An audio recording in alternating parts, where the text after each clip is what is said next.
My boss fired all women over 40 because he considered us unemployable. But 3 years later, I took over his business and turned it into a thriving empire. The boss stayed on as a cleaner. Stay with us until the very end to find out how the story ends. We look forward to your comments and thoughts on the story. I always arrived at work a little early. I liked the quiet, the rustling of papers, the hum of the coffee machine, as if the building itself had not yet woken up. I worked at this company for 15 years. I saw 3 bosses come and go, dozens of new employees, mergers, layoffs, renovations and moves. But not once, not even once, was I late or let anyone down. When Mr. Wayne took over as CEO, we all sensed that something was about to change. He was young, confident, and constantly staring at his phone, even when talking to people. His presentations were dazzling, but there was no soul or empathy behind them. He talked a lot, but he didn't know how to listen. That day, he called me into his office. I took my notebook, thinking I might need to write a report, but he didn't even invite me to sit down. He just stood by the window with his back to me. "Laura," he said, "it's time for a change. We need a fresh perspective. Young energy, pace." I didn't immediately understand what he meant. I nodded, trying to grasp the essence of what he was saying, until he turned around and added, "We are grateful to you for your years of service, but now is not the right time for you. You are too static. We have a different direction." I clenched the pen in my notebook, not out of anger, but out of confusion. "Are you firing me?" I asked calmly. He shrugged as if it were a formality. "We're parting ways. I hope you see this as an opportunity. You know, it's hard to make a change at your age, but life goes on, right?" I left the office without saying a word. I gathered my things, a mug with "Best Manager" written on it, a cactus, photos from company parties. My colleagues whispered, but no one approached me. Everyone was afraid. It was drizzling outside. I stood there with a box in my hands, and for the first time in a long time, I didn't know where to go. The world I had devoted years of my life to had just closed its doors on me. I walked slowly. It wasn't the dismissal that hurt. It was the fact that I had been deemed unnecessary, not as a person, but because of my age. But even then, I had no idea that this was the day my new, real life would begin. I returned home as if I had entered someone else's life. The house greeted me with silence. No familiar ringing of the phone, no emails marked urgent, no voices of colleagues at neighboring desks. Only the ticking of the wall clock and the faint creaking of the floorboards under my feet. When you live to the rhythm of the office, even your own kitchen seems foreign, like a long-abandoned station. I put the box with my things on the table and slowly sank into a chair, not knowing what to do next. My fridge was almost empty, as if it knew in advance that I wouldn't be packing lunches anymore. I took out a packet of tea, poured water into the kettle, and only then realized how much my hands were shaking. It wasn't anger or fatigue. It was something else. It was as if a piece of my life had been torn out and I had been told, "Here, now live as you wish." I sat down at the table with my cup and looked out the window. The neighbors seemed to be returning from work. Someone was parking their car, someone was carrying grocery bags, someone was talking on the phone with a businesslike expression. And I sat there in my slippers with a kettle full of boiling water and felt like a nobody. I had many thoughts, but they were tangled like tangled wires, impossible to understand which was which. I tried to remember the last time I thought about myself, not as an employee, a mother, a neighbor, but simply as a woman. I couldn't remember, because my life had been consumed by work, reports, business trips, office furniture, and strict dresses. I was part of something that seemed important, until it threw me out like an expired file. I took my notebook, the one I always carried with me for meeting notes, tasks, deadlines. On the first page was a list of goals for the quarter, notes in red pen, and the word priority. I ran my finger over it, then closed the notebook. Now I had no priorities. And yet, somewhere deep inside me, something began to stir. Not anger, but not resignation either. It was like a quiet voice saying, "Laura, you're not like this. You never were." I heard that voice while I washed the cup, while I wiped the table, while I walked through the empty rooms where everything reminded me that I was not just my age. I went to bed early, not because I was tired, but because I didn't know what to do with myself in the evening. And yet, when I closed my eyes, I heard that voice again, a little louder this time. They don't know who you are, but you do. You remember, and I fell asleep with that knowledge. Tomorrow I will wake up not as an employee of a company. I will wake up as a woman with a whole new life ahead of her, only I didn't know where to start.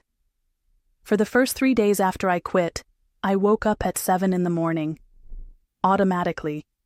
I had turned off my alarm clock on Friday, but my internal clock, set by years of routine, woke me up as if I still had to be at a meeting at 9.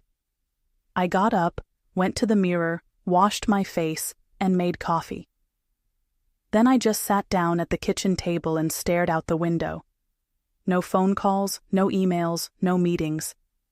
At first, it felt like a vacation. I read old books I hadn't had time for, looked through photos, cleaned out drawers, and sorted spices in the cupboard. But by the middle of the week, a strange feeling settled in. Not anxiety, no, emptiness. It was as if I had disappeared from the system I belonged to, and no one even noticed. I tried to think of a colleague who might call. Anyone. But the phone was silent. Even Carol, who had been through 3 rounds of downsizing with me, didn't write a word. She was probably afraid of catching my dismissal like a disease. That's how it always was in our office. Once someone was let go, the rest pretended they never existed. I went outside on Wednesday just to walk around. The shop windows reflected a tired woman, her hair pulled back into a messy ponytail, her coat with a crumpled collar. I caught the glances of young people, full of haste and confidence. Some of them probably didn't even notice me. I felt invisible. But the worst part was that I started to believe it. In the evening, I sat down at my laptop, just to see if there were any job openings. I opened job sites, but by the 3rd ad, I realized that no one was looking for a 48-year-old woman with a traditional approach to work. Everyone was looking for people who were flexible, mobile, and quick to adapt to change. I could be like that. I was like that. But they didn't care. I closed my laptop and stared at my palm for a long time. Once upon a time, I used this hand to sign important documents, approve budgets, and conduct negotiations. And now, who am I? But that night, I wrote a sentence in my notebook. If they think I'm no longer suitable, so be it. But I'll prove that giving up is not my style. It was just a few words. But that's how my quiet revolution began. On Thursday, I went back to the little coffee shop on the corner where my colleagues and I used to get lattes to go. I never stayed long. Queues, rushing, phone calls. But now I could afford to sit by the window. I ordered my usual coffee and avocado toast, just to fill the time, fill the morning, fill myself. A woman was sitting at the next table. She was about 60, with gray hair pulled back in a bun and a thin business bag on her lap. She was talking on the phone loudly, clearly, confidently. I couldn't help but listen. "No, Henry, I'm not going to redo the layout. I know what I'm doing. We don't have to please every client, otherwise we'll lose face. You said it yourself. We're a brand." I couldn't take my eyes off her. She was a woman my age, and she wasn't afraid. She didn't hide. She didn't apologize for her age or her style. She sounded like she was still in her element. I watched her finish her coffee, gather her papers, and leave, and I was still sitting there, without folders, without a goal, without confidence. I went home and put the kettle on for another cup of tea. While it was boiling, I opened the kitchen cupboard where my mother's recipes were kept. Those same cards with faded ink. I had always loved cooking, but I never thought it could be anything more than a hobby. And then I remembered. Last month, I placed a corporate catering order for the office myself. I remember how the chef chose the appetizers I brought just to try. I froze with a teaspoon in my hand. What if? The idea came to me unexpectedly. What if I started small?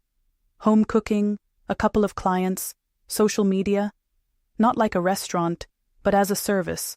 Warm food, cooked with love, delivered personally. People are tired of plastic and fast food, and I knew how to cook food that people would remember.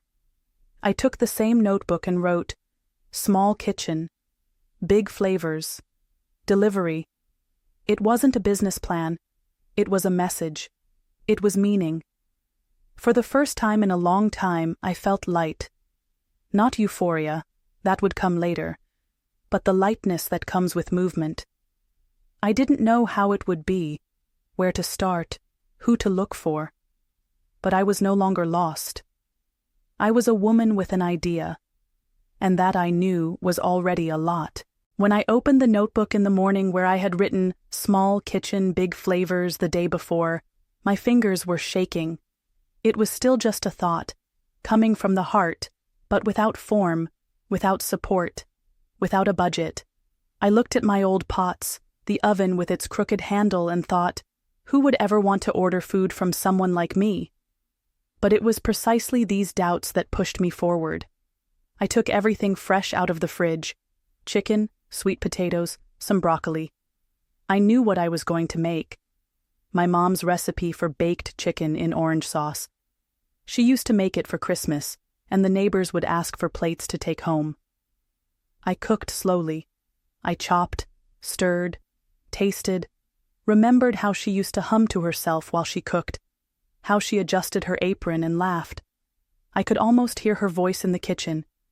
It was a magical morning. Not because everything was going perfectly, but because I was alive. Inside, I mean. I arranged the result on a pretty plate, found a white tablecloth, placed the plate by the window where there was more light, and took a photo with my phone. Then I sat down at the computer. Creating a page on social media wasn't that difficult.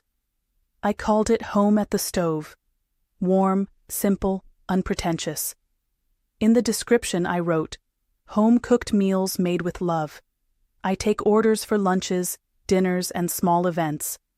Only natural ingredients. Everything is from my kitchen. I hesitated for a long time before clicking publish. Then I just closed my eyes and clicked. My first post appeared. It was alive. There were no advertisements, discounts, or promotions. Just a photo, a caption, and honesty. About an hour later, I received a message. Hello. Do you cook dinners for a family of 4? It's my husband's birthday, and I want something warm and homemade. I read it 5 times and replied, yes, I'd love to. Tell me what you like, and I'll put something together. When the order was confirmed, I sat down on the sofa and cried like a little girl. Not out of fear or anxiety, but because someone believed in me. Without an office, a resume, or an HR interview, I knew that from that moment on, there was no turning back. And for the first time, that scared me less than the possibility of staying where I was. I was needed again, and maybe even strong. I spent the whole next day at the stove, certainly not in a luxurious restaurant kitchen or in a studio with assistants, just my kitchen, tiles, an old apron, and a heart that was beating like a graduate's before her first interview. I reread the order: chicken and cream sauce, garlic mashed potatoes, orange and walnut salad, and for dessert, apple pie made from my grandmother's recipe. I started with the most important thing, the chicken. I marinated everything by hand, checking every detail, It wasn't just food. It was like a letter, like a confession. Everything had to be delicious, beautiful, and warm. I put the pie in a pan and decorated it with cinnamon in the shape of a heart. It was a small detail, but I wanted them to remember it. I was just as nervous as if I were cooking for the mayor. I checked the temperature, the taste, how the greens were arranged. I wrapped each dish and put a napkin with a handwritten note in the box. Happy birthday. May every dinner in your home be a reason for warmth. And as agreed, I arrived at the address at 6 p.m. I was greeted by a woman in her 40s, smiling, tired but kind. The house smelled like a holiday, not like perfume or candles, but like the anticipation of joy. "Thank you," she said. "I was so worried that I wouldn't have time to make anything myself. Your food is like my mother's. It's beautiful and heartfelt." My husband couldn't believe that I had ordered it and not made it myself. I just nodded. Inside, I was trembling. I wished them a good evening and drove home feeling light, as if I had left not just food in that house, but a piece of myself. Later she wrote, "Everyone was delighted. Thank you so much. You gave us a real family evening." I reread that message several times, like a declaration of love. I sat in the kitchen, wrapped in a blanket, drinking tea and thinking, this is it. I'm back in the game, not as an office worker, not as a woman who was judged by her age, but as a person who makes people happy. It was only the beginning, but now I knew for sure I could do it, and I would. When 2 new orders came in from one, I realized how quickly the funnel starts spinning when you put heat into it. The woman who had a birthday wrote, "I told my friend about you. Expect a message." And sure enough, the next morning I received an order for a family dinner, and by evening, a request for a small set for a children's party. My kitchen came back to life. Steam, spices, the clatter of knives, warm lighting, and me, tired but happy. It was like a marathon. I ran without feeling my legs, but knowing that the finish line was ahead, even if it was far away. However, by the 3rd day, I realized that my refrigerator couldn't cope. There wasn't enough room for all the food, the vegetables were wilting, and the oven was acting strangely. It wasn't heating evenly, and the pie burned on one side. I sat on the floor with the pan on my lap, staring at the pie as if it were a defeat. Only one thought ran through my head. What if I can't deliver? I had never been a professional cook. I had no refrigerators, no partners, no supply managers. Everything was held together by 2 hands and 1 heart, and suddenly I felt like I was drowning.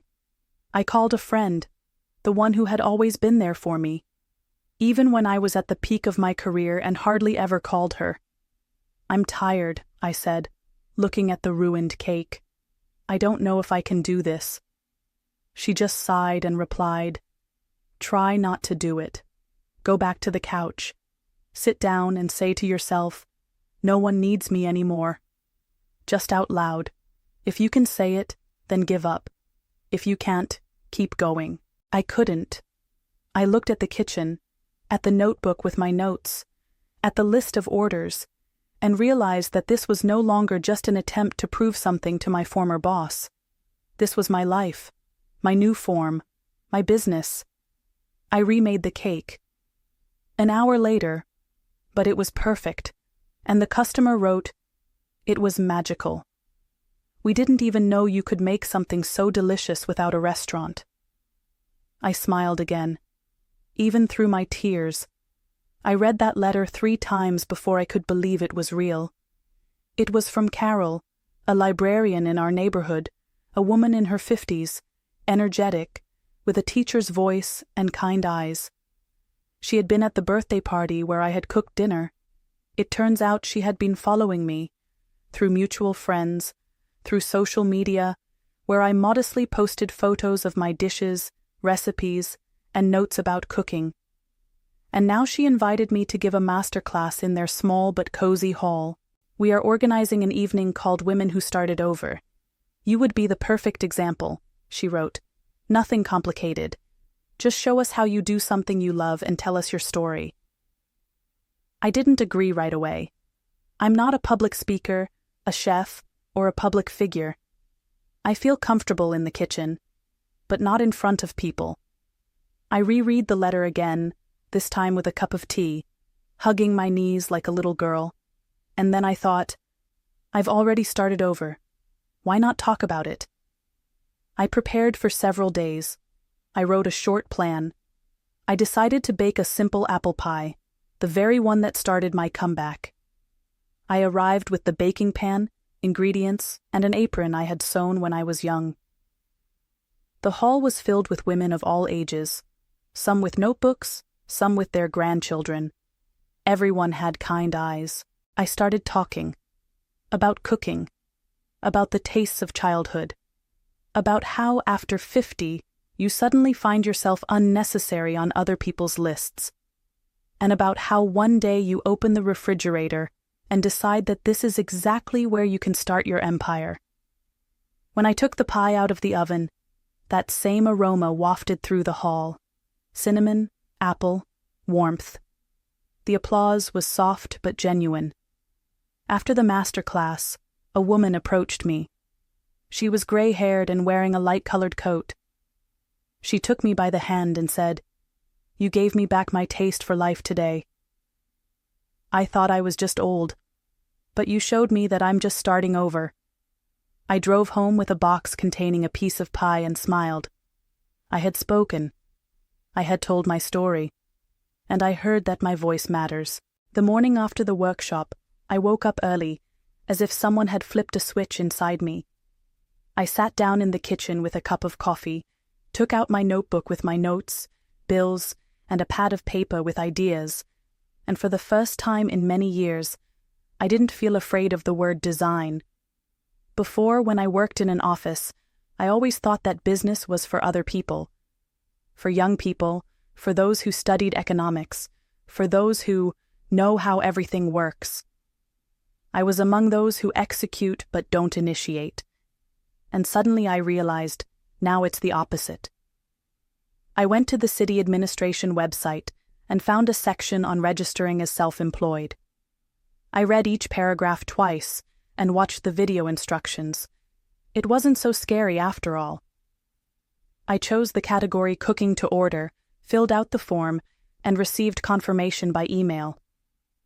My business now existed not only in my mind, but also officially. A small but real business. A couple of days later, I received a message from Carol. "Apply for the city's Small Business Festival. You can do it. I'll send you the link." I clicked on it and found myself on the contest page. Hundreds of participants, tastings, a jury, an audience. It all seemed too big, but then I remembered the woman in the library, and the pie that brought her back to life. Maybe others should try it too. I filled out the application at night. I took photos of several dishes and added a short story about myself.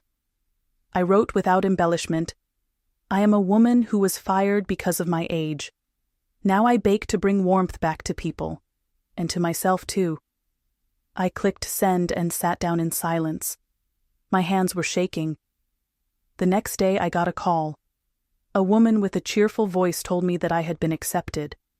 I would have a small table, half an hour for tasting, and the opportunity to tell my story on stage.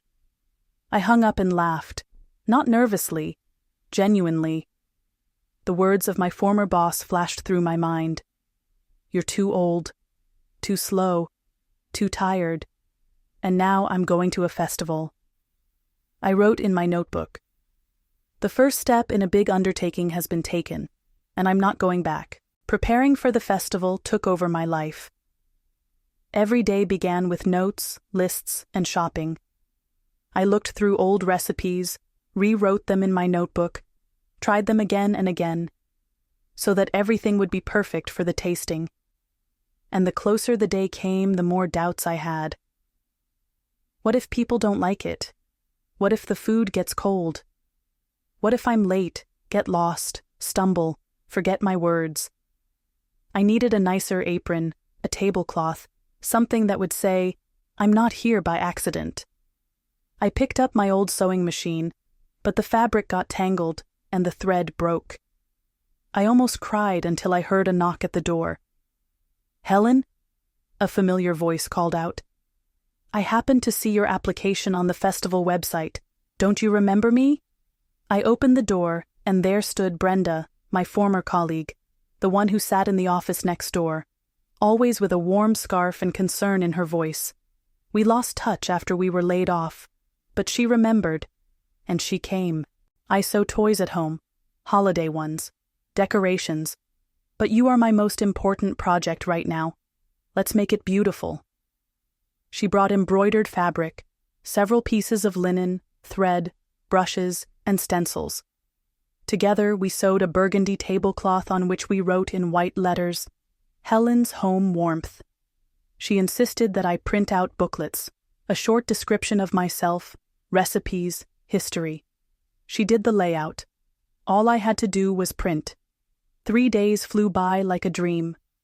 We drank tea with apple cookies, laughed, reminisced about old office gossip, and quietly admitted to each other how hard it is to start from scratch when you're over 40. But it is possible to start, and it can even be beautiful. "You don't just bake, Helen. You create," she said as we parted. "And that means you've already won, regardless of the festival." I looked at the boxes containing the pies, flyers, tablecloth, and apron, and for the first time, I felt that I wasn't alone, that I wasn't just a participant. I was part of something bigger. On Saturday morning, I woke up before dawn. My head was a mess. Check the bags. Check the tablecloth. Take the pies. Don't forget the water. Speak confidently. Don't look down. Smile. It was all spinning around in my head, like a swarm of bees. I put on my burgundy apron, grabbed the baskets, and called a taxi. On the way to the city center, my hands were shaking like they did on a school exam day. Dozens of participants arrived at the festival, some with caramel apples, some with pickles, some with pies similar to mine. Many had banners, assistants, and music. I had a small table against the wall. The tablecloth that Brenda and I had painted white seemed too simple. I arranged the pies, placed the printed booklets next to them, and took a step back. That was it. I was ready. No one approached for the first hour. People walked by, taking pictures of the bright tables in the center. I smiled, but inside I felt a sharp pain. Did I really think this would work? But closer to noon, a woman with an 8-year-old girl approached me. "Excuse me," she said. "Are you Helen? You're the one who wrote about age and pies?" I nodded, and the girl said, "My mom baked your apple pie. We wanted to try the real thing." They bought a slice. Then someone else came up, and then another. Within an hour, I had a small line. People took pies, flyers, and took pictures at the table. I felt the fear leaving me and something like pride taking its place. When it was time for the speeches, I wanted to back out. But the host came up to me and said, "Your story touched everyone. Would you like to say a few words?" I went up on stage with a microphone. There were about 100 people in the room. I said, "My name is Helen. I am 62. A year ago I was fired because, according to my boss, I was no longer suitable. I cried, I was angry, I was silent, and then I baked a cake, just one, for my neighbor, and it gave me back not only my taste, but also my voice. I am grateful to everyone who came up to me today. Thank you for hearing us. Women who are not silent but are starting over." The applause was genuine, honest, without pity, with respect. I stepped off the stage and, for the first time in a long time, felt not just like a woman who had been fired, but like a woman with a story. 3 days have passed since the festival, and I still feel joy pulsing inside me. It seems like a normal day, with simple pies and a few words from the stage. But that Saturday, I stepped out of my shadow, and now everything around me seems a little brighter. I was washing the dishes when the phone rang. It was an unfamiliar number. Hello, is this Mrs. Helen? Yes, speaking. My name is Ashley. I'm the editor of Voice of Our City magazine. We were at the festival and heard your speech. It made an impression on us. We would like to interview you. Would you be able to spare some time? I was silent for a second. An interview? Me? The one who was considered too old? I felt two voices fighting inside me again, the one whispering, "You can't do it," and the one saying loudly for the first time, "You deserve to be heard." I agreed. 2 days later, 2 young women arrived with a voice recorder and a camera. We drank tea, and I talked about being fired, my fear, Brenda, the festival, and pies. I was nervous. I didn't want to sound pitiful or pretentious. Just truthful. They listened attentively. "What do you think?" one of them asked. "Will your former boss read this article?" I smiled.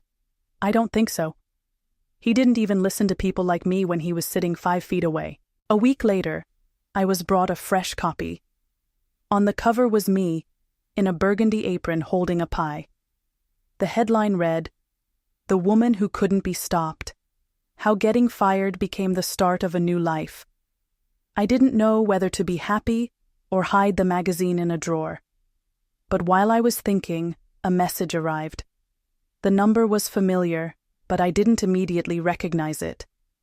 There were only 2 sentences. "I read the article. You were right. I wish you luck." Double quote. It was him, my former boss. The man who wrote me off with a single decision. I didn't know what to say. I felt no anger or malice, only calmness. I didn't reply. Not because I was offended. There was simply nothing left to say. I had already said everything, and with my work, my story, my silence. After the magazine article, my life changed. Not immediately, not dramatically, but people started looking at me differently. A salesman at the grocery store asked, "Are you the one from the magazine?" A neighbor brought me apples and said, "Bake your legendary pies." And then one day I received an email. It said, "The Second Spring Foundation organizes programs for women over 50 and is looking for mentors. We would be delighted if you would agree to give a masterclass on home baking. All expenses will be covered. Just say yes." I reread the letter 3 times. A mentor? Me? In front of whom? I had learned everything by trial and error, made mistakes, cried over flour and jam. But then I remembered how, on the day of the festival, a woman came up to me and said, "Thank you for being here." And I replied, "Yes." The master class was scheduled for Saturday. The center was small and cozy, with a kitchen area, a large wooden table, and floor-to-ceiling windows. I arrived early, wearing that same burgundy apron. My hands were shaking again. It was like I was going back to school, not as a student, but as a teacher. Gradually, women began to arrive. Some wore warm cardigans, others business suits. I remembered their names: Rita, Linda, Barbara, Mary. They all had the same look in their eyes, a mixture of interest, pain, and hope. We started with something simple, shortbread dough. I showed them, they repeated. Some dropped eggs, some added too much salt. We laughed. But the most important thing happened when Rita, a woman with neat gray hair and a widow's ring, suddenly said, "My husband died last year. I cooked only for him for 40 years. Now, for the first time, I'm cooking not because I have to, but because I want to." Everyone fell silent. Then they nodded. Mary admitted that she had been laid off and didn't know what to do with herself. Barbara told us how her daughter was ashamed that her mother was still baking instead of developing herself. For the first time in this circle, there was no judgment, only warmth.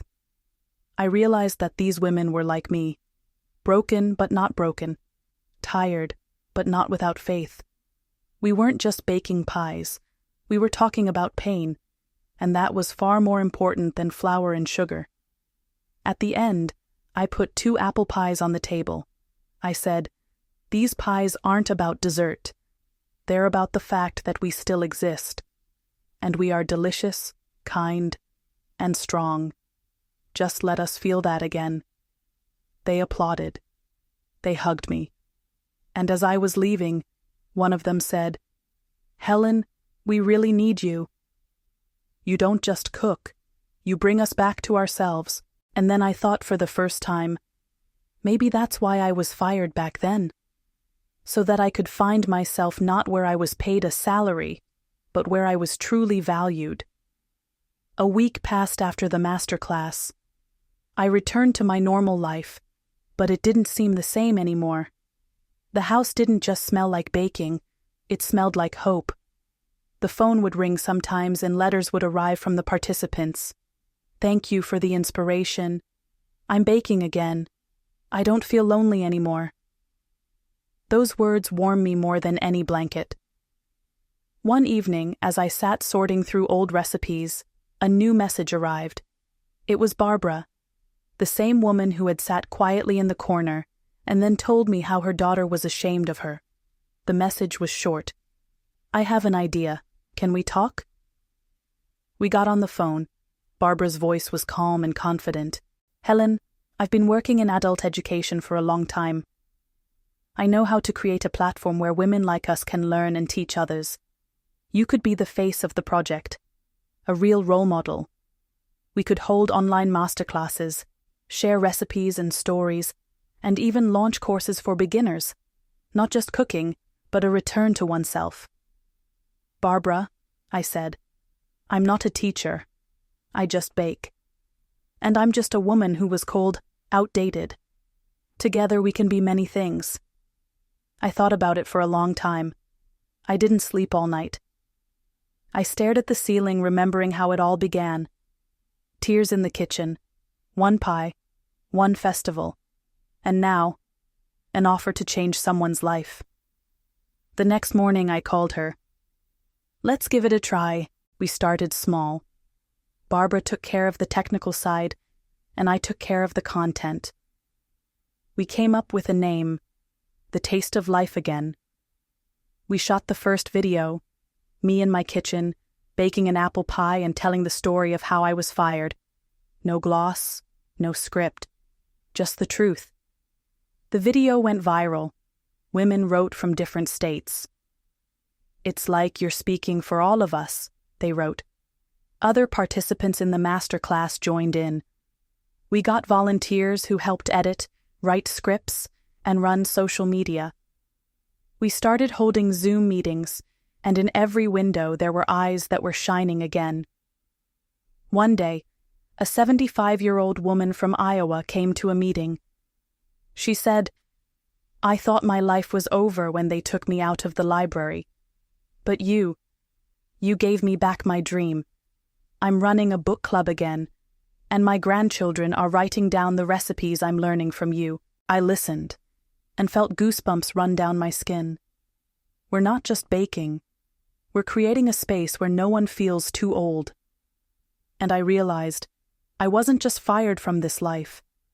I was liberated so that I could find my true calling. When we launched The Taste of Life Again, I couldn't imagine that it would become something bigger than just small Zoom meetings and pies baked with love. Everything fell into place. We expanded the program, added a section called One of Us Stories, where participants shared how they got their lives back. We started offering courses, from baking basics to how to believe in yourself after 50. Barbara said the project was growing like yeast dough, fast, fragrant, and with soul. And then a phone call changed everything. "Mrs. Helen Walsh?" a delicate, polite voice asked. "Yes, my name is Kira Blake. I'm a producer for the morning show Good Morning America. We've been following your project. You are an amazing example of strength and inspiration. We would like to invite you to the studio to share your story. Live on air." I gasped. Live on air? Me? On national television? I've never been on television, I stammered. "That's exactly why we need you," Kira replied. "Real people, real feelings." I agreed. "Not right away, Not without hesitation, but I agreed. Barbara hugged me and said, "You're ready. You've already changed lives. Now let those who haven't found you yet get to know you." On the day of the broadcast, I was woken up at 5 a.m. The makeup, the microphone, the lights, everything was unfamiliar and intimidating. But then I walked into the studio, and the host, a young, sincere woman, smiled at me in a way that made me feel like I was in my own kitchen. "Helen," she began, "be honest. Were you afraid to start over?" "I was shaking," I replied. "But it was even scarier to live the rest of my life feeling like I had been erased." I told her how I was fired, how I baked alone, how the first cake brought back my taste for life. I told her about how the project came about and how women like me were finding their voices again. The screen showed clips from our online meetings. Elderly women laughed, baked cookies, and talked about how needed they felt. The host was close to tears. "You've inspired us all," she said. "Your example shows that it's never too late to start over." When I left the studio, my phone didn't stop ringing for a minute. Messages, calls, letters. People wrote from different states, telling their stories and thanking me. And then I realized, when one woman finds the strength to stand up, thousands of others feel that they can too. A week after the broadcast, I got a call from an unknown number.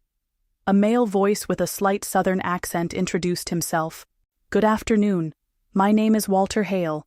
I am the director of the Golden Edge Women's Initiative Fund. I saw you on the show. You, Mrs. Walsh, have done the impossible. You have given back a voice to those who have not been heard for so long. We would like to talk to you about your project." I was wary. It sounded too good to be true. But a day later, I was sitting at a round table in a cozy room with panoramic windows and the smell of coffee. Walter turned out to be a gray-haired man in his 60s, with the eyes of someone who had been through a lot himself. "We want to help," he said. "Your project is needed, and we're willing to pay for the studio rent for the first year. All you have to do is choose a location. We'll take care of the rest. This isn't an investment, it's support." I was flustered. I was a woman who had recently been deemed unfit for work, and now I had to decide how to build a real studio? Barbara was thrilled. "Understand," she said. "We're growing. Online is great. But you know what people write to me every day? When are you coming to my city? People want real interaction, warmth, the smell of cinnamon and real hands." We drove around 5 places, small cafes, old bakeries, former classrooms, and finally we found it. A bright room in a former library. High ceilings, wooden floors, stained glass windows. The perfect place. It smelled of old paper and new beginnings. I stood in the middle of the room for a long time. I mentally arranged the tables. I imagined women standing behind the dough. Laughter. Voices. And something clicked inside me. Yes, this is our home. We signed the contract. A week later, I had the key. We redecorated the room.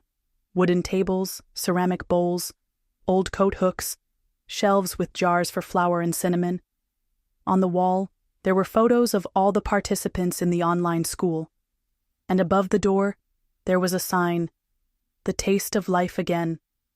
Helen Walsh Studio." On opening day, women of all ages came with their husbands, daughters, and granddaughters. It was crowded, noisy, and fun. I stood with a tray of cookies and thought, who would have thought that my dismissal 3 years ago would lead to this? Among the guests was Rita, the woman from the first master class. She came up to me, hugged me, and said, "You know, I've started living again. And this place, it will be the same beginning for hundreds of others." I smiled. The cookies were a little too salty.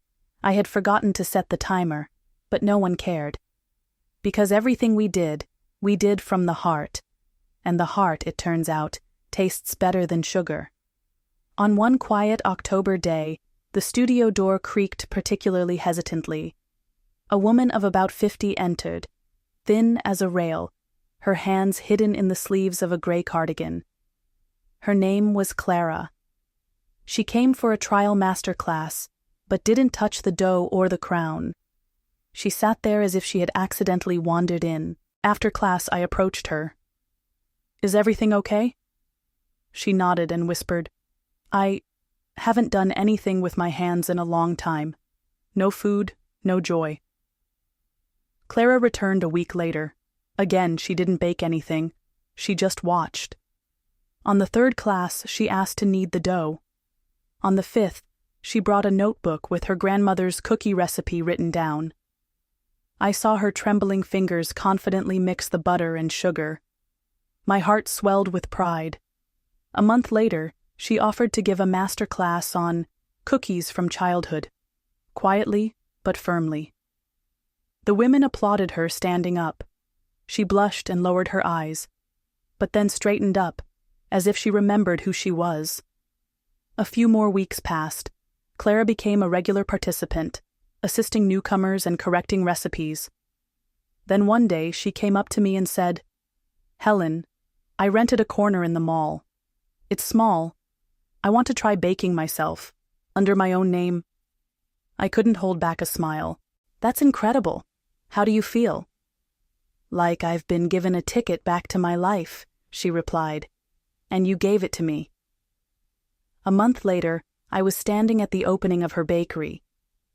"Clara's Crumbs," read the sign, decorated with cookie crumbs and white lace. The line stretched all the way to the pharmacy on the corner. I picked up one of her signature cookies, orange zest and cinnamon. There was a little card on the package. "I used to be afraid to bake. Now I bake so I won't be afraid."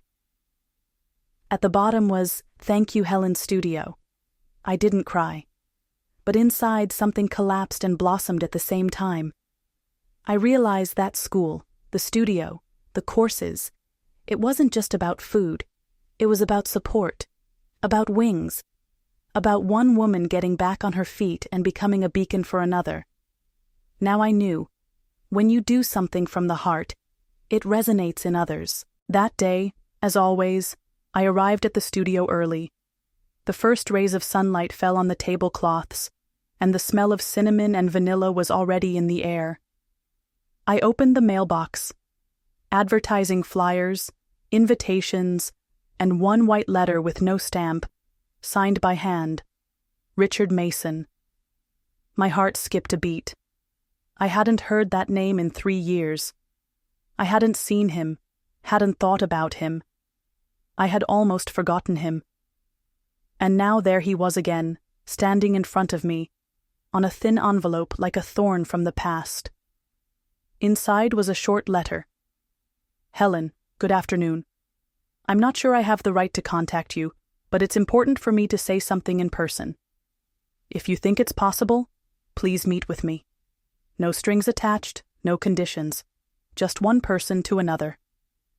Sincerely, Richard." I sat at the kitchen table for a long time, clutching the letter in my hands.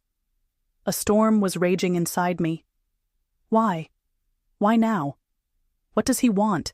But an hour later, I was dialing the number at the bottom of the letter. "Richard Mason, hello. This is Helen Walsh. Can we meet?" We chose a cafe in a neutral location in the city center. I arrived 10 minutes early. He was a minute late. He had aged. His shoulders were slumped, but his gaze was the same, direct, confident, slightly tired. "Thank you for coming," he said, not sitting down right away. "I didn't expect you to agree." "Me neither," I replied. "What did you want?" He lowered his eyes. "I wanted to say that you were right." "About what, exactly?" "That age is not a sentence. That I made a mistake, firing you and everyone else. I didn't just lose my team. I lost face, my reputation. Everything collapsed." I was silent. He continued, "After your story aired, journalists came to me, then investors, then shareholders. I was fired. At first I was angry. Then I got a job at a school as a technician. I repaired computers and carried boxes, from the bottom up. And there, within the school walls, I realized for the first time how little I understood about people, especially the women I had fired. "Why are you writing to me now?" I asked. Because I wanted to apologize, not for publicity, not for the drama, just for myself. I was weak and scared back then, and you were the strongest person I knew. I looked at him, and inside I felt not anger, not triumph, just peace, closure. "You know, Richard," I said, "I don't hold grudges. I hold a spoon, and I give it to those who are ready to learn how to eat life again, one bite at a time. It's available to you too." He smiled, a tired, pure smile. We didn't hug. We didn't touch the past. But as I left, I knew that this conversation wasn't just what he needed. It was what I needed too. 3 years. 3 years since I first opened the doors of this studio, with one old mixer, 3 recipes, and a heart full of fear. And today I stood in the middle of that very room, surrounded by dozens of women, and the air was filled not only with the aroma of apple pie, it was filled with meaning. Barbara sent out invitations in advance. We decided to make it an open evening, no formalities, just live music, refreshments, and a memory board. Every woman who had been through the project could leave a photo and a short note on the board. What I learned thanks to the taste of life again. By the beginning of the evening, the stand was overflowing with photos and notes. Some wrote about how they found a friend. Some wrote that they learned to laugh. Some wrote that they believed in themselves for the first time. Clara, the same woman who was once afraid to knead dough, brought 3 boxes of her signature cookies. They were labeled by hand, 3 years of the taste of life. Among the guests was even the young journalist I had first spoken to on camera. She approached me, now grown up and confident. "You know, Mrs. Walsh, that program didn't just change you. It changed me too. I started writing differently, about women. Not as background, but as the center of events. Thank you." I was deeply moved. We went outside. It was a warm summer evening, and the air smelled of lilacs and honey. There was a stage under a canopy, and a local band was playing the blues. Women were dancing, women who were 40, 60, 75. Some in dresses, some in aprons, some barefoot. They didn't care. They weren't dancing for anyone else. They were dancing for themselves. At one point, Barbara pulled me up on stage. I didn't want to speak. I was nervous. But I found myself holding a microphone. 3 years ago, I was standing at the stove and didn't know why I woke up in the morning. Today, I look at you and I know. Each of you is part of what we have built. This is not just a cooking studio. It is a home where dreams come back to life. Thank you. You made this possible. Applause, tears, hugs, everything mixed together in a single moment. I stood on stage, and in front of me were my students, my friends, my heroines, women whom the world once tried to silence, and now they were singing. When the celebration was over, I stayed in the studio alone. The lights were dimmed, the walls were silent, but I felt that they held everything: voices, pain, strength, inspiration. And I knew that there were many roads ahead. The morning after the celebration was quiet. I arrived at the studio a little later than usual, still thinking about the previous evening, the laughter, the dancing, the fairy lights. There was an official letter on the table by the door, a thick envelope with the state seal and a wax stamp. At first I was even scared. What could it be? I opened it. I read it. I read it again, and again, because I couldn't believe my eyes. Dear Mrs. Walsh, on behalf of the Council for Women's Entrepreneurship Initiatives, we are pleased to announce that your studio, The Taste of Life Again, has been nominated for the Voice of Change Award. Your project has been recognized as a socially significant and inspiring example of sustainable development. We invite you to participate in our annual forum and encourage you to consider opening a branch in a neighboring state with the support of a grant. Sincerely, Small Business Support Council. I sat in my chair for a long time, staring out the window. It seemed like this was it. Recognition. Moving on to the next level. A new stage. But inside, I felt not only joy, but also anxiety. Could I do it? Was it worth it? What would happen to our studio if I scattered myself? Would the project lose its soul if it became a system? In the evening, I called Barbara. We sat in the studio with cups of tea, and I handed her the letter. She read it silently, then looked up at me. You know what a huge honor this is, right? Yes, but I'm afraid. Not for myself, for what we've built. We put our hearts into this, and there they are. Reports, budgets, planning meetings. I don't want to lose what's alive. Then do it your way, Helen. Not as a program, as a family. Create the same warmth in another city. Find women like you who will do there what you have done here. Not for show, for them. I looked at her. Her eyes shone with more faith in me than I could have mustered myself. Will you come with me? I asked. Of course, but first, pumpkin pie. Without it, no reforms make sense. We laughed, and that evening I wrote my reply to the council. I thanked them for their trust, and I agreed, with a note.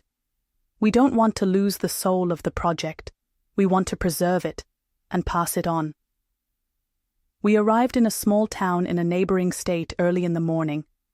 The air was a little cooler than at home, and the buildings were lower and seemed quieter. Barbara dragged a suitcase, and I carried a folder with papers, contracts, and drafts. We were given a room for a temporary office, an old bakery that had not been used for a long time.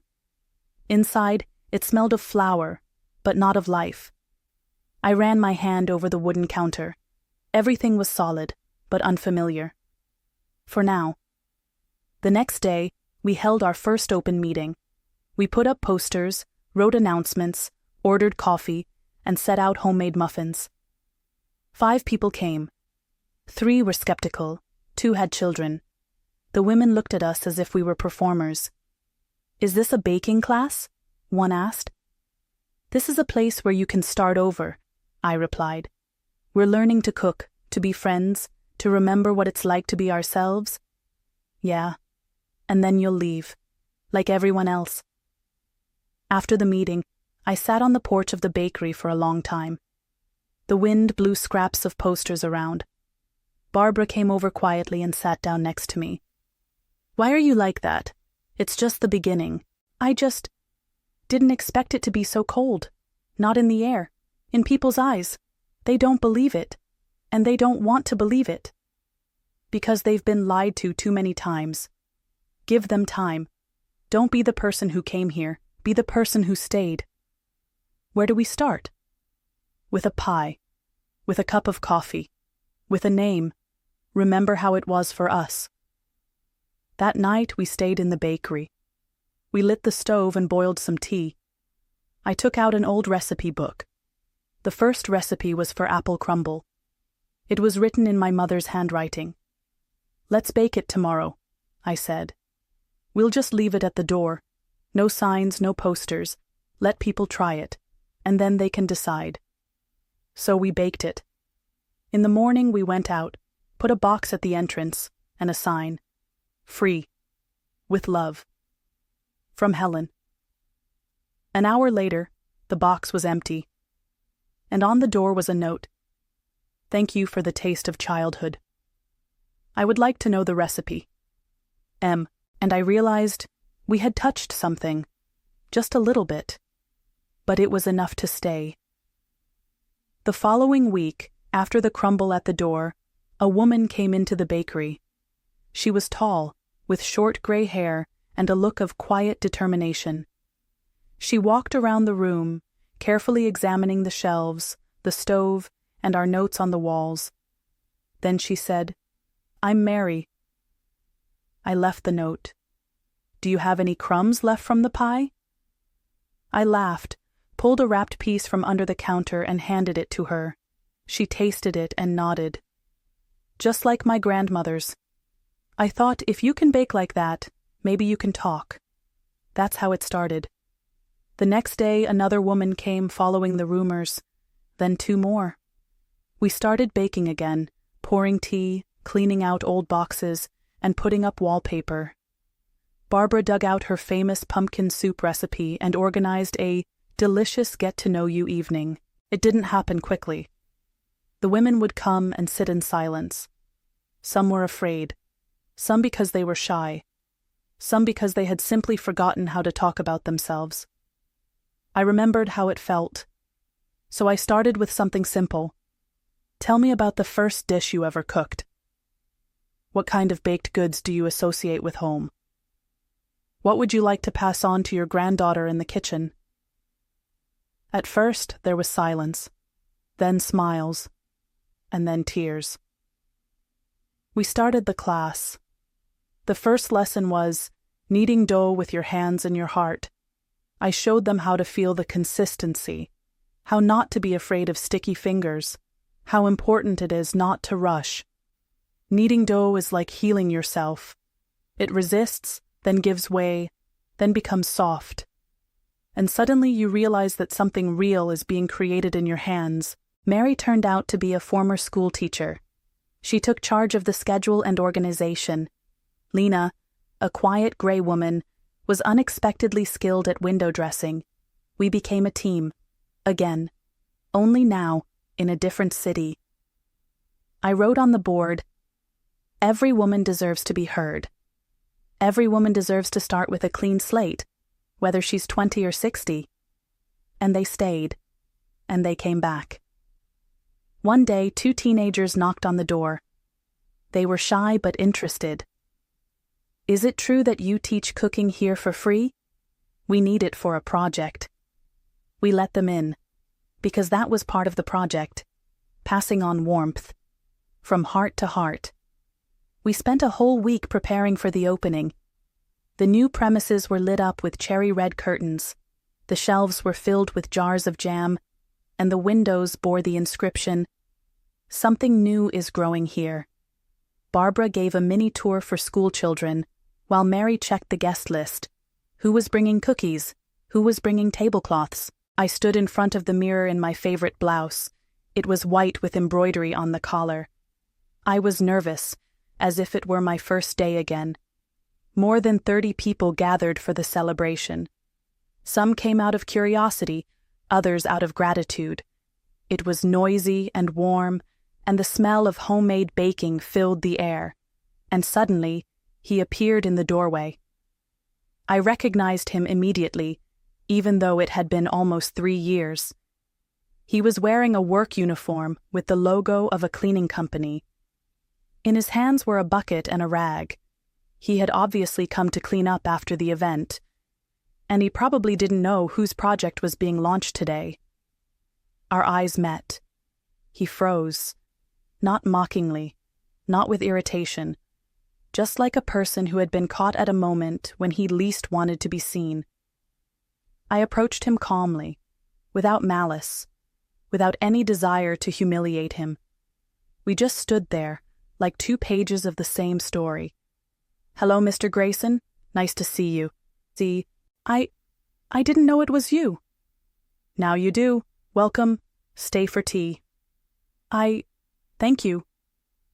He sat down in a corner, silently. He didn't introduce himself. He just listened. To Mary talking about how the project had helped her believe in herself again. How Barbara joked about her soups. How teenagers thanked her for their first real cooking lessons. I saw his fingers clench on his knee. It was as if something inside him was clenching along with them. When everyone left, he approached me. Awkwardly. "I thought you'd disappear after you were fired." I thought, you wouldn't last. I almost did disappear, but then I realized I can be the one who starts over, even if no one believes in me. You did what I couldn't do. I just nodded. He wanted to say something else, but didn't. He turned and walked away, and I stayed among my people. Not a winner, just a woman who didn't give up. Exactly 10 years have passed since that day when I lost my job.